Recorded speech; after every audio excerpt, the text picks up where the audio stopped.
안녕하세요. 백노무사입니다. 오늘은 5월 18일 아침이고요. 최근에 이슈가 많이 되고 있는 직장 내 괴롭힘에 대해서 아주 쉽게 기초부터 사례까지 안내를 해드리려고 이 영상 찍고 있습니다. 네, 같이 보겠습니다. 먼저 조문을 잠깐 볼 텐데요. 네이버에 간단하게 근로기준법 입력하시면 쭉 내리시면 근로기준법 선택해서 누르고 들어가면 되고요. 왼쪽에 본문 누르면 쭉 이렇게 주옥 같은 근로기준법 조항들이 나오는데 근로기준법 여기에서 다 하나씩 다 확인을 하실 수가 있으세요. 이거 보시고 공부하시면 되고요. 쭉 내리시다 보면 여기 76조의 2하고 76조의 3 이게 직장 내 괴롭힘에 대한 규정인데요. 이렇게 누르시면 나옵니다. 이 두 가지 조항을 가지고 직장 내 괴롭힘인지 아닌지 그리고 직장 내 괴롭힘 당하면 어떻게 조치를 취해야 되는지 그런 규정들을 여기다 담아두고 있고요. 이제 세 가지를 내가 지금 당한 직장에서의 그런 괴롭힘이 법에서 정한 직장 내 괴롭힘에 해당이 되는지 신고를 하면 내가 보호받을 수 있는지 그런 걸 확인하는 방법을 안내를 해드리는 겁니다. 먼저 가해자는 사용자 또는 근로자 누구나 될 수가 있어요. 그러니까 사장님도 될 수 있고 직장 상사, 동료, 같이 일하는 동료가 될 수도 있습니다. 직장에서의 지위 또는 관계의 우위를 이용하여 이게 첫 번째 행위 요건이고요. 지위 또는 관계의 우위를 이용해야 됩니다. 두 번째, 업무상 적정 범위를 넘어 이 두 번째 행위 요건이고요. 업무상 적정 범위를 넘어서 하는 행위해야 되고요. 다른 근로자에게 이게 이제 피해자가 되겠죠.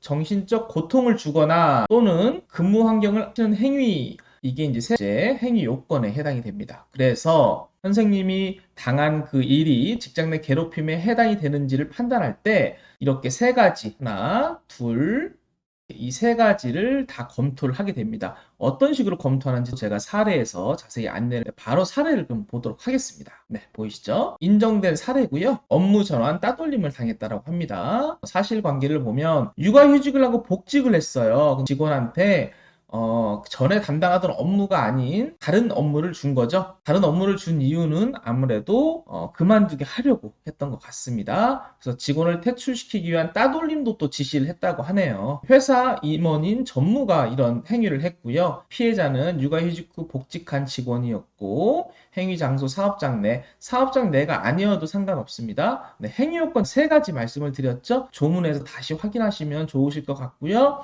직장에서의 지위 또는 관계의 우위 이용을 했는지 네, 회사 임원이니까 당연히 지위나 관계에서 우위성을 갖겠죠. 그다음에 업무상 적정 범위를 넘었는지 으로 이렇게 복구시키고 같은 수준의 임금을 지급해야 될 의무가 있거든요. 근데 이거를 무시하고 퇴출시킬 목적으로 보조 업무를 부여하고 책상을 치우는 등 행위를 했어요. 업무상 필요가 없는 행위를 한 거거든요. 네, 적정 범위를 넘었습니다. 그리고 또 이제 지시도 있었죠. 복귀한 직원을 상대로 다른 직원들에게 따돌림을 지시하거나 직접 나서 책상을 치우거나 비하하고 모욕하는 행위, 통념상 상당하지 않은 이런 행위 다 문제가 있습니다. 그리고 세 번째 마지막으로 행위 요건 이 두 가지에 해당되더라도 신체적 정신적 고통이 없거나 또는 근무 환경을 악화시킨 경우가 아니라면 직장 내 괴롭힘에 해당이 되지 않는데 해당 근로자 같은 경우 당연히 극심한 정신적 스트레스로 우울증을 앓았고요. 퇴사를 하게 됩니다. 직장 내 괴롭힘에 해당이 된다는 그런 판단을 받았고요. 또 이 경우에는 남녀고용평등법 위반으로도 처벌이 가능합니다. 육아휴직 후 복귀하면 휴직 전과 같은 업무 또는 같은 수준의 임금을 지급할 의무가 있거든요. 근데 그렇게 하지 않았죠. 그래서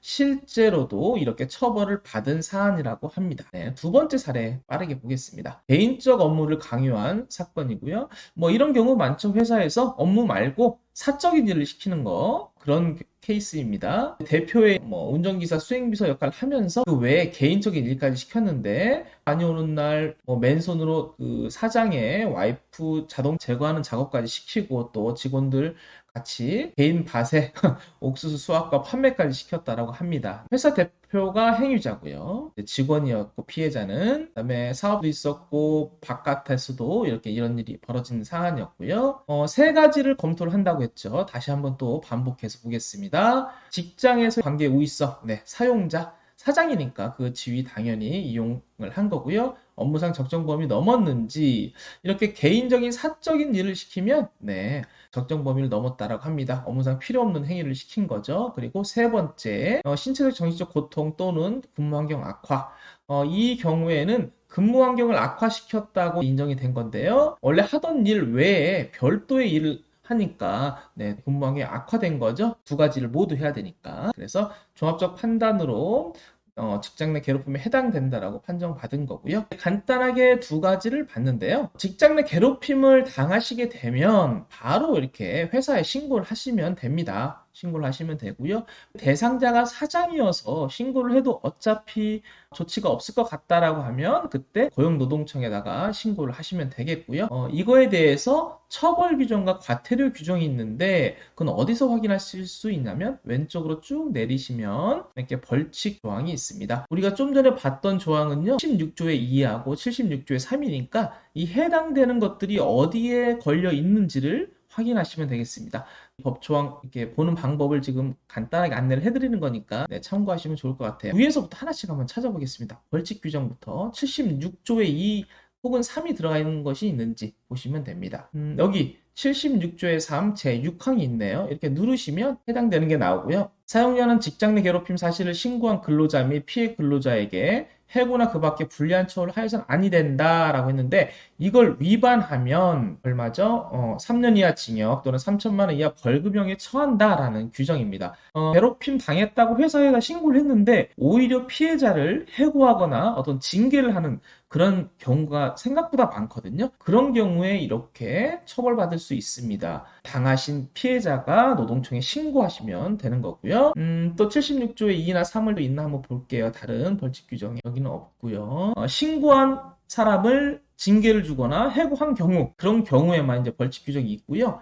그 외에 이제 과태료 규정이 또 있거든요. 이거는 형벌은 아니고 과태료, 노동청에서 과태료를 부과할 수 있는 규정이고요. 여기 있습니다. 76조의 3의 제2항 보시면 사용자는 따른 신고를 접수하거나 직장 내 인지한 경우 지체 없이 객관적으로 조사를 실시해야 되는데 조사 자체 안 하는 경우 안 하면 과태료가 나오는데요. 과태료가 얼마죠? 500만 원 이하의 과태료 부과입니다. 그리고 위에 또 하나 있네요. 76조의 2. 그러니까 직장 내 괴롭힘을 한 경우인데 일반 동료나 상사가 한 경우에는 이렇게 과태료가 없고요. 사용자가 한 경우 그러니까 사장이 직장 내 괴롭힘을 한 경우 1천만 원 이하 과태료 부과가 있다라고 하니까 이런 경우 노동청에 신고를 하시면 되겠습니다. 짧게 이렇게 직장 내 괴롭힘에 대해서 살펴봤는데 다 봤고 벌칙 규정 봤고 사례까지 봤습니다. 제가 아까 사례를 보면서 요건 세 가지 계속 말씀을 드렸죠. 요건은 제 76조의 2에서 확인하실 수 있으니까요. 본인의 사례가 이것에 해당이 되는지 먼저 판단해 보시고 그래도 잘 모르겠다라고 하면 저 같은 노무사한테 상담하시면 되겠습니다. 이상 백노무사였습니다. 감사합니다.